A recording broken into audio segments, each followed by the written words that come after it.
So you're probably wondering why there's a skewb on the screen. I'm kind of wondering that myself.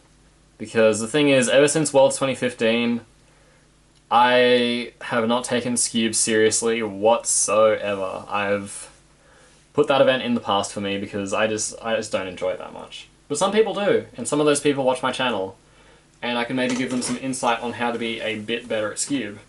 So I'm going to try and do that today. This isn't going to help anyone even remotely advance. Like if you're getting sub 3s or even like sub 3.5, sub 4 even, there's a good chance you already know what I'm about to tell you. This is a pretty basic tip, but this is something I have had to explain to a few people. And I think the best way to do it is just with some examples. So the idea I'm talking about is, it's kind of like a look ahead to do with like, and by the way, I'm using my legendary Yushin Skewb that I got from eBay in like 2012, and I used it to get a legendary 4.27 world record single when Skewb had only been in the event for like 9 days, because I'm a legend. Woo! So yeah, that's this one. If you want to buy for it, I might put it on eBay for about 200 bucks, or at least that's where the bids will start. Very quality puzzle, definitely doesn't pop, definitely won't pop in this video. It's gonna pop in this video. Alright, so Skewb look ahead.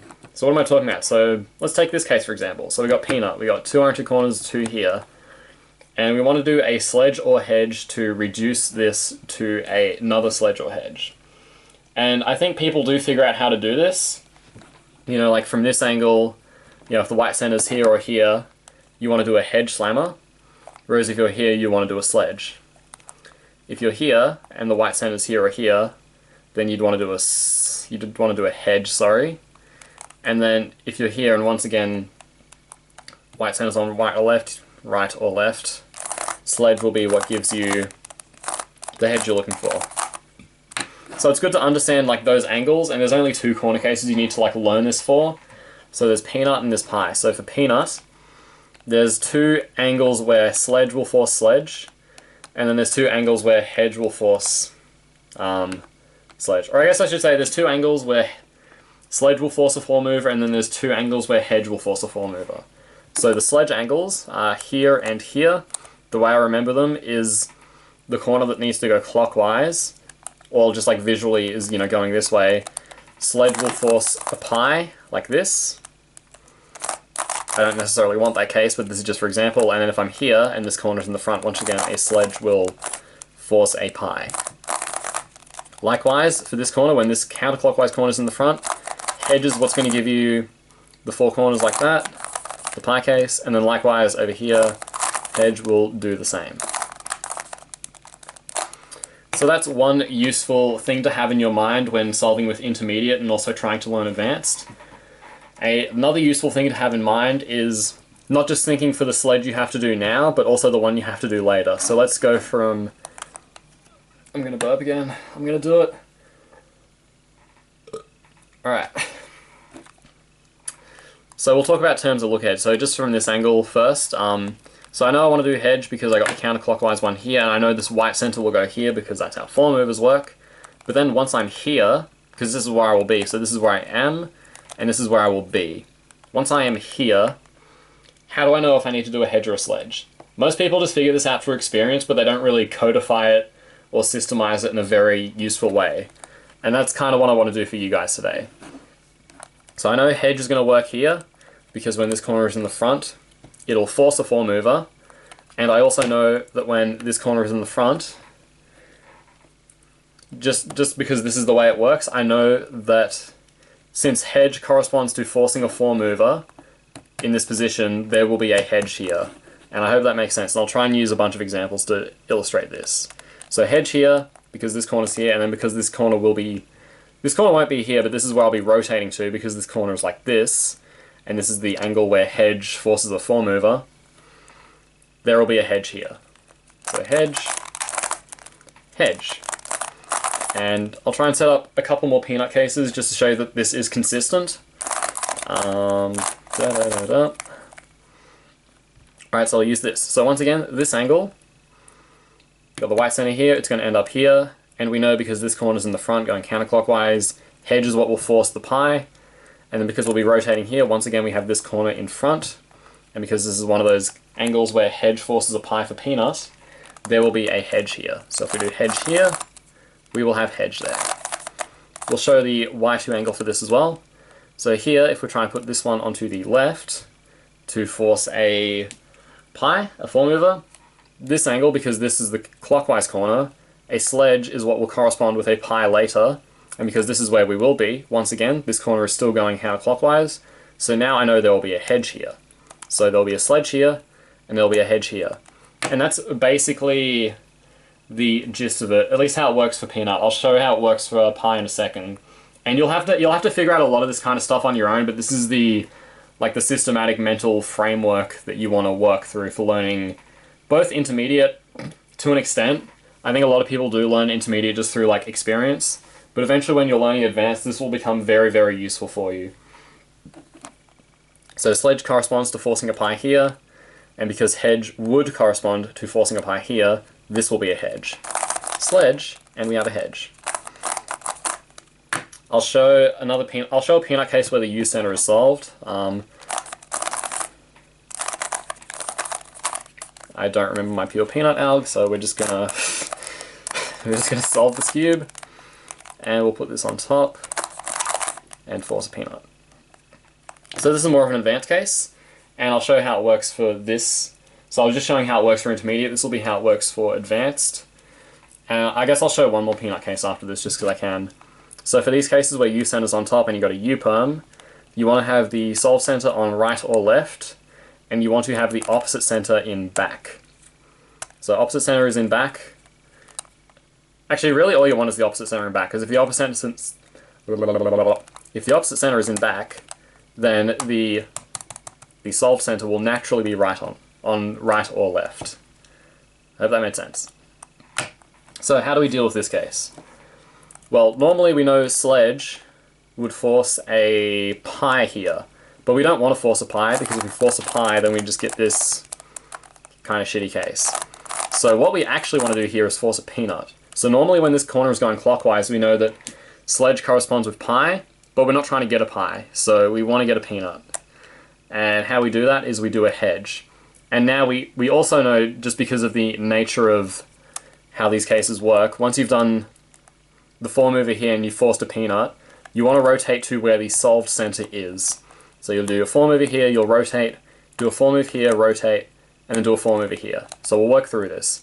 We want to force a peanut, so we know we need to do a hedge here, and then once we are here, we will want to force a sledge. And this is a peanut angle that corresponds with sledge, because we have the clockwise corner. So we want to force peanut, so here we want to do hedge, but here we want to force pi, so we want to do sledge. And this is consistent with how it works from this angle. When we have the clockwise corner, we know that from these two angles, hedge will both times, I'll just show, force a peanut, so hedge forces a peanut there, and hedge forces a peanut here. So that is still consistent. And then after that, you don't really need to think about the last one, because the way these cases work for the peanut and the U-perm is whatever your first 4-mover is, so you go here, here, here, the one that is on the back, so once we're over here, we will always do the opposite of whatever the first 4-mover was. So therefore we know we have to do hedge, sledge, sledge. And this will work as such. Hedge, sledge, sledge. So that's a bit of a mental framework for that. I'll show one more peanut example, and then I'll do a couple pies, and then just end the video, because I think I've made that point kind of clear.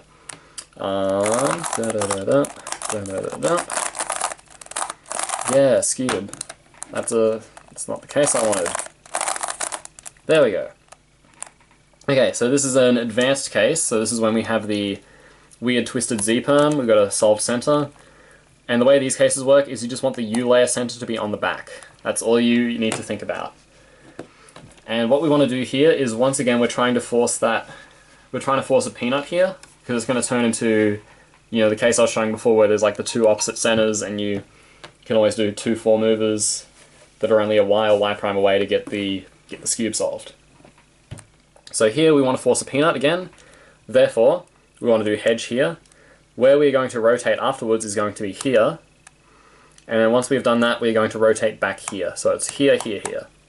So we know hedge works here, and then once again, because from this angle a sledge would force a pi, we will want to do sledge here, And then when we rotate back, I've kind of forgotten how these cases work. I think the way it works is because the first and last... Yeah, so this is how it works. So once again for the peanut, and this is similar to the last case and probably has some... There's probably like some system that's like related to it with like a lot of peanut cases. So it goes here, here, here. Whatever four mover we do here, once we get back to here, we have to do the opposite four mover. So since we're starting with a hedge, once we're back here, we have to do a sledge. So it's hedge, because this is this, we do sledge, and then we do sledge here.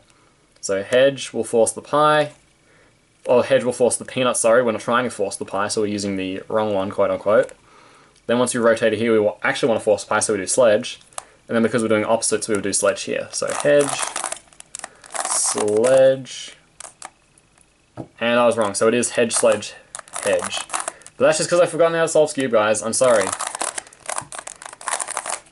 I just don't solve Skewb that much. Alright, we'll try that again. Hedge, because we want to force peanut. Sledge, because we want to force pie. And then once we're back here, we do hedge again, because the way this case actually works, now that I'm not being a moron, is whatever four mover we do here, once we come back here, we will do the same four mover. God damn, I'm so sorry that you had to sit through that, but I'm not editing this video because I can't be changed, nor can I be tamed. So it's hedge, sledge, hedge. Alright, now I'll show how it works for like a couple pie cases and then end the video. And again, you'll have to do a lot of the work yourself, but this is the framework you gotta work with, in my opinion. Alright, so here's one of these cases. A lot of people like to do double sledge and then U-perm because you can just predict the U-perm using a 4-sledge solution with some weird rotations. Or you can do it in 3 sledges with just the one type of rotation, which is, you know, a lot better on both accounts. So how these cases work, very similar to the peanut U-perm cases, but there's a little bit more flexibility here because it's a pie case. So from this angle, it doesn't matter if you do a hedge or a sledge, it will force a peanut no matter what, because the headlights are facing you, and that's how it just works from this angle. Sledge forces the good case, hedge forces the good case. And this is good to know because it means you can decide whether or not to use hedge or sledge depending on what finger tricks you find faster, or what you can just execute quicker. And then once we do that, we know we have to rotate here. And because sledge solves the corners from this angle, I hope you're following. So because I know sledge will solve the corners when the cube is like this, I know that sledge is what I want to do when I get here. It sounds confusing, I know, there's not really so much consistency, it's just a system that will work if you figure it out. So we do a 4 mover here, we do sledge because sledge corners will solve this here. And then when we rotate here, we do the same 4 mover we did here. So sledge or hedge, sledge, sledge or hedge, assuming it's the same as this one. So 4 mover, sledge, same 4 mover as before. So we'll do it with hedge, and then we got sledge, because systems, and we have hedge again. And I'll show the inverse of that. Well, not the inverse, but rather the other way you can do it. So you can do it with sledge, you can do it with sledge, and you can do it with sledge. The second solution is better because you can cancel 2 moves out of it. The finger tricks might not be as good, and there might be like an NSV something algorithm that's better. But this is, once again, this video is for people who are trying to learn Sarah's Advanced and they're just having a lot of trouble. So basically, if you're having trouble with Sarah's Advanced, I really hope this video gives you like an idea of what kind of mental framework you need to approach Sarah's Advanced from. You need to work out these kind of systems for yourself, but once you get the hang of it, I think it is pretty easy.